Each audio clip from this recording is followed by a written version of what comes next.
हरिओम प्रिय दर्शकों, यदि आपकी कर्क राशि या कर्क लग्न है तो इस वीडियो को बहुत ध्यान से देखिएगा, समझिएगा। इस वीडियो में हम समझने वाले हैं राहु राशि परिवर्तन प्रभाव को। राहु का परिवर्तन हो चुका है 14। ये जो बड़ा ही महत्वपूर्ण राहु का परिवर्तन है, 18 तारीख को 18 मई को इनका परिवर्तन हो चुका है, परंतु ये 14 तारीख को जो गुरु का परिवर्तन हुआ, फिर अब 18 को राहु का परिवर्तन हुआ। उससे पहले 3 मार्च को शनि का परिवर्तन हुआ था। लगातार ये आप परिवर्तन सुनते आ रहे हैं। ये जो परिवर्तन है, इसके अलावा मंगल का भी गोचर काल चल रहा है, बुध का भी गोचर काल बहुत लंबे समय के बाद हुआ है। तो ये जो राहु का परिवर्तन है 18 महीनों के लिए, 18 मई को जो हुआ है, ये कैसा क्या प्रभाव हमारे जीवन में डालेगा, क्योंकि ये ऐसे बड़े ग्रह हैं कि इनके परिवर्तन से हमारे जीवन में बहुत कुछ बदलता है। राहु को देखा जाए तो कलयुग में राहु जैसे ग्रह का बहुत बड़ा प्रभाव होता है। ये पापी ग्रह है और मायावी ग्रह भी है, और कलयुग में माया का बड़ा प्रभाव देखा जाता है। जैसे आज के समय में आपने देखा सोशल मीडिया, लगभग 90% लोग जो है तो आपको सोशल मीडिया से जुड़े हुए दिखाई देंगे। और सोशल मीडिया एक वो सत्य है जो कि दिखता है पर है नहीं, यानी कि उसे आप खाली महसूस कर सकते, उसको पकड़ नहीं सकते। आपको जो लोग कहेंगे अरे भैया हम फेसबुक तो चलाते हैं तो पकड़ के ही चलाते हैं, हम यूट्यूब चलाते हैं तो पकड़ के चलाते हैं। आप उसे एहसास कर सकते हैं, एक सिस्टम वो काम कर रहा है, पर क्या पकड़ में आएगा? नहीं आएगा। वो एक एहसास है, होते हुए भी नहीं है। यानी कि जो चीज़ें ऐसी हैं जिससे सोशल मीडिया हो गई, भ्रम की स्थितियाँ हो गई, ऐसा कोई, अब जैसे किसी व्यक्ति को कोई बीमारी हो गई तो बीमारी आप देखते हैं तो बीमारी तो है, उसके अंदर तकलीफ है, पर जांच में कुछ आ ही नहीं रहा है। ऐसे स्थिति में राहु केतु जैसे ग्रहों का प्रभाव बन जाता है। तो ये राहु क्या कैसा प्रभाव देंगे ये हम जानेंगे। राहु का जो गोचर काल होने वाला है, ये पूर्वा भाद्रपद यानी कि देवगुरु बृहस्पति और शतभिगा राहु के पहले तो स्वयं देवगुरु बृहस्पति के इसमें नक्षत्र में गोचर करेंगे, फिर स्वयं के नक्षत्र में गोचर करेंगे, फिर मृगशिरा यानी कि मंगल के नक्षत्र में। तो ये तीनों नक्षत्रों में गोचर करेंगे, जो कि देखा जाए कि सबसे ज़्यादा राहु का ही प्रभाव रहेगा, क्योंकि जब ये अपने नक्षत्र में रहेंगे तो ये पूरा 4 चरण है ना। तो ये पूरे 4 चरण में अपने गोचर करेंगे। आने वाले समय में जब ये अपने जाएंगे नक्षत्र में तो हम उसकी भी चर्चा करेंगे। वर्तमान में ये पूर्वा भाद्रपद यानी कि देवगुरु बृहस्पति के नक्षत्र में गोचर कर रहे हैं। परंतु थोड़ा सा हम संक्षेप में एक बात ये समझ लेते हैं कि ये राहु महाराज पिछले 18 महीने यानी कि 30 अक्टूबर 2023 से लेकर 18 मई 2025 तक इन्होंने क्या कैसा फल आपके जीवन में दिया है, जिससे हमें समझ में आएगा कि अब क्या देंगे। तो देखा जाए तो कर्क वालों के लिए राहु महाराज भाग्य भाव में गोचर कर रहे थे, और आपके जीवन में इन्होंने खूब मानसिक तनाव दिया। कई बार अपमान की स्थितियां भी आपने देखी। जो भी काम आप कर रहे थे तो लगता था ऐसा कर लें तो हो जाएगा, पर बाद में नहीं हो पाता था, यानी भ्रम की स्थितियां पैदा कर रहे थे। राहु ने आपको खूब भाग दौड़ करवाई, मेहनत खूब करवाई। आपने कई बार जल्दबाजी में निर्णय लिया, बाद में लग रहा था कि अरे ऐसा नहीं, ऐसा करना चाहिए था। भाई बंधुओं के साथ वाद विवाद की स्थिति बनी, और कोई आप परीक्षा, इंटरव्यू, खेलकूद के क्षेत्र में हैं, सोशल मीडिया से जुड़े हुए हैं, तो ऐसी स्थितियों में आपने देखा कि काफ़ी ज़्यादा यहाँ पर समस्याएं हुई। और इसके अलावा आपने ये भी देखा होगा कि आपके जीवन में संतान पक्ष से काफ़ी समस्याएं रहीं। यदि आप संतान प्लानिंग के लिए प्रयास कर रहे तो वहाँ पर बाधाएं हुई, या डिलीवरी के समय बाधाएं हुई। यानी संतान को लेकर, जिनके संतान पहले से है तो उन्होंने कहीं ना कहीं संतान से वो सम्मान, वो प्रेम नहीं देखा जो कि मिलना चाहिए था, या किसी न किसी विषय को लेके चाहे कुछ भी हो, संतान को लेके चिंताएं बनी रहे। शेयर मार्केट में बहुत उतार चढ़ाव आपने देखा। और भी ऐसे, जैसे आप टीचर हैं या आप स्कूल आपकी है, कॉलेज है या ट्यूशन है या ऐसा, यानी पढ़ाई लिखाई से संबंधित, तो इन क्षेत्रों में भी आपने काफ़ी समस्याएं देखी, काफ़ी अड़चनें देखी। तो ये क्षेत्र थे जहाँ पर हमने सूक्ष्म में जाना, डिटेल में हमने बात की थी जब राहु का परिवर्तन हुआ था। तो ये सब प्रभाव हमारे जीवन में देखने को मिले। यदि आपके जीवन में ऐसी घटनाएं देखने को मिली हैं, इनमें से यदि कोई भी घटनाएं आपके जीवन में पिछले 18 महीने में घटी हैं, तो आप कमेंट में हाँ कर सकते हैं, नहीं घटी हैं तो ना कर सकते हैं। चलिए आगे हम जानते हैं कि अब जब आपके भाग्य भाव को ये छोड़ देंगे, क्योंकि भाग्य भाव में गोचर कर रहे थे, अब जब कुंभ में गोचर करना शुरू कर चुके हैं, समय की अभाव की वजह से वीडियो थोड़ी आपको लेट प्राप्त हो रही है, तो अब कुंभ में गोचर करते हुए आपके अष्टम भाव में गोचर करेंगे। ये त्रिक भाव है, यहाँ पर ये पापी ग्रह हैं, इनका कुछ अलग ही प्रभाव हो जाता है। तो चलिए जानते हैं क्या कैसा प्रभाव देने वाले हैं।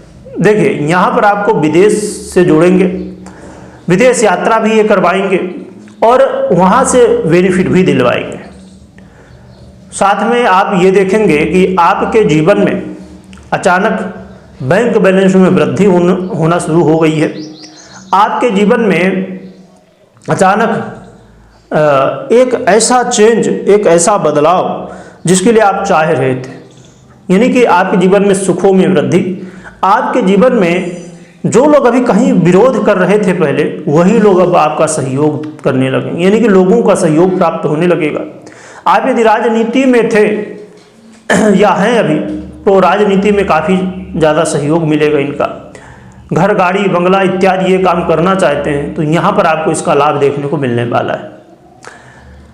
तो राहु महाराज आपके जीवन में कई सारे लाभ, कई सारे बेनिफिट दिलाएंगे, अस्थायी धन में वृद्धि भी करवाएंगे। परंतु कुछ सावधानियां हैं, जब अष्टम भाव में आ जाते हैं तो कुछ सावधानियां हैं। आपको लॉटरी, जुआ, सट्टा इत्यादि से कई बार बहुत बड़ा बेनिफिट मिल सकता है, तो कई बार बहुत बड़ा नुकसान भी हो सकता है। इसलिए यदि लॉटरी, जुआ, सट्टा इत्यादि से यदि आप संबंध रखते हैं, बहुत सोच समझ के करिएगा। वैसे भी इनमें बहुत रिस्क होता ही है, परंतु इस समय ये संभावना है। अब क्यों इसमें हमें सोचना चाहिए, क्योंकि जब कोई व्यक्ति इनसे संबंधित क्षेत्रों से जुड़ा होता है और वो कोई बड़ा लाभ प्राप्त कर लेता है, तो सोचता कि अरे चलो भैया, इतना आया तो उतना लगा दो, इससे डबल मिल जाएगा। इसलिए आपको समझना है, सोचना है, सोच समझ के ही करना है कि जो मिल गया उसे तो भैया सेफ रखो। ठीक है, थोड़ा बहुत आप अपने हिसाब से कर सकते हैं, पर ऐसा नहीं कि आया जितना सब फिर से लगा दो। पर्सनली चॉइस है आपकी क्या कैसे करना है, पर जहाँ तक मेरी समझ है तो आपको यहाँ ध्यान रखना है। कोई रिसर्च वर्क आप कर रहे हैं तो कई बार भ्रम की स्थितियाँ होंगी, उनसे बचना होगा थोड़ा सा। विदेश यात्रा करने का मौका मिलेगा, लाभ भी मिलने वाला है, परंतु कई बार विदेश यात्रा में रुकावटें पैदा हो सकते हैं। वाणी को बहुत संयमित रखना है, तो इन चीज़ों का थोड़ा ध्यान रखिए। बाकी ये राहु महाराज यहाँ पर आके जीवन में अचानक इतनी सफलता दे देते हैं, इतना धन दौलत, मान सम्मान, सुख संपत्ति कई बार इतना ज़्यादा दे देते हैं कि व्यक्ति सोच ही नहीं सकता है। यानी कि कहते हैं ना, वो वाली स्थिति राहु ऐसे जब होते हैं तो कई बार देते हैं कि कहते हैं ना छप्पड़ फाड़ के, और जब लेते हैं तो छप्पड़ फाड़ के लेते भी हैं। इसीलिए यहाँ अष्टम में जब राहु आते हैं ना, तो एक बहुत ही एक ऐसी स्थिति जिसे समझ पाना मुश्किल है। किसी को अर्श से फर्श में और फर्श से अर्श में पहुंचा देते हैं।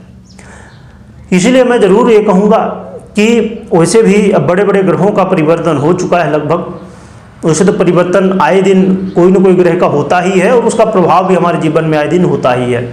परंतु ये जो बड़े बड़े शनि जैसे ग्रह का जो कि 2.5 वर्षों में एक बार परिवर्तन होता है, तो बहुत बड़ा परिवर्तन हुआ, शनि का महापरिवर्तन। फिर इनका बुध का भी हुआ, और बड़ी बात है, गुरु जैसे ग्रह का इस समय आपने यदि इससे पहले नहीं सुनी है वीडियो, उसे देखिएगा, बहुत महत्वपूर्ण वीडियो है गुरु की। और अभी राहु केतु का तो ये बड़े महत्वपूर्ण ग्रहों का परिवर्तन हो चुका है। तो आपको अपनी कुंडली का विश्लेषण करना चाहिए खुद, या तो करवाना चाहिए, क्योंकि इन ग्रहों का जब परिवर्तन होता है ना प्रिय दर्शकों, तो हमारे जीवन में बहुत कुछ बदलता है। एक चीज और भी ध्यान रखिए, और मैं ये हमेशा कहा करता हूं कि अब समझिए कि यदि आपकी कुंडली में राहु यदि बहुत अच्छी स्थिति में है, तब तो फिर भैया यदि उनका प्रभाव अच्छा मिल गया, दशाएं भी सपोर्ट कर रही हैं, ग्रह स्थितियां सपोर्ट कर रही हैं, तो फिर समझ लीजिए बड़ा अच्छा मौका मिल सकता। परंतु यदि ये नीच अवस्था के हुए या पीड़ित अवस्था के हुए, उनकी दशा, महादशा, अंतरदशा इत्यादि, चाहे महादशा हो, अंतरदशा हो, सूक्ष्म दशा हो, या प्राण दशा हो, या योगिनी दशा हो, या जैसे भी, यानी आपको ये पीड़ित अवस्था में होकर प्रभावित कर रहे होंगे, तो फिर भैया मुश्किल खड़ी हो जाएगी। जो आप अभी सुन रहे हैं मुझसे कि बहुत अच्छा होगा, वो उल्टा हो सकता है। इसीलिए कुंडली का विश्लेषण अवश्य करिए या तो करवाइए, क्योंकि अब ये जो बड़े ग्रहों का परिवर्तन हुआ है, तो जीवन में आप देखेंगे आने वाले समय में। और हमने जब शनि और मंगल की चर्चा हमने की थी, तो हमने कहा था कि भैया हमें हर एक स्थिति परिस्थिति के लिए तैयार हो जाना चाहिए। अब आप देखिए, मंगल जैसा ग्रह जो 1-1.5 महीने में अपना परिवर्तन करता है, वो 7.5 महीने से लगातार नीच अवस्था को प्राप्त है, जो कि वक्री मार्गी हुए बीच में, पर वो अपना अवस्था तो है ही उनकी। तो आपने देखा जैसे पुनः से ये नीच अवस्था को प्राप्त हुए, भारत पाकिस्तान का युद्ध हो गया। तो ऐसी स्थितियां अभी जब तक शनि है इसमें मीन में, तो कुछ न कुछ चलता ही रहेगा। हमारे जीवन में नए नए हम स्थितियों को देखते ही रहेंगे। तो हमें हर एक स्थिति परिस्थिति के लिए तैयार रहना चाहिए, ना कि डरना चाहिए। क्योंकि देखिए जीवन है, जीवन में संघर्ष नहीं है तो कुछ नहीं है। जब संघर्ष होता तभी आप अपने आप को और बेहतर बना पाते हैं। यदि सुख ही सुख है तो आप अपने आप को बेहतर बना ही नहीं सकते हैं। सुख में कोई अच्छा नहीं बनता है, सुख में कोई सुधार नहीं होता है, दुख में ही सब कुछ बदलाव होता है, दुख में ही एक हीरा निखर के आता है। तो इसीलिए डरने की आवश्यकता नहीं है, हमें सावधान होकर, सतर्क होकर हर एक स्थिति परिस्थिति से लड़ने की आवश्यकता है। तो हमेशा पर्सनल कुंडली विश्लेषण के बाद ही कोई भी निर्णय लेना तो आपको लेना है। ये जो गोचर का आधार आपने सुना, तो गोचर के आधार पे है, गोचर के आधार पे कभी भी मात्र गोचर के आधार पे निर्णय नहीं लेना चाहिए, दोनों को देखना चाहिए फिर निर्णय लेना चाहिए।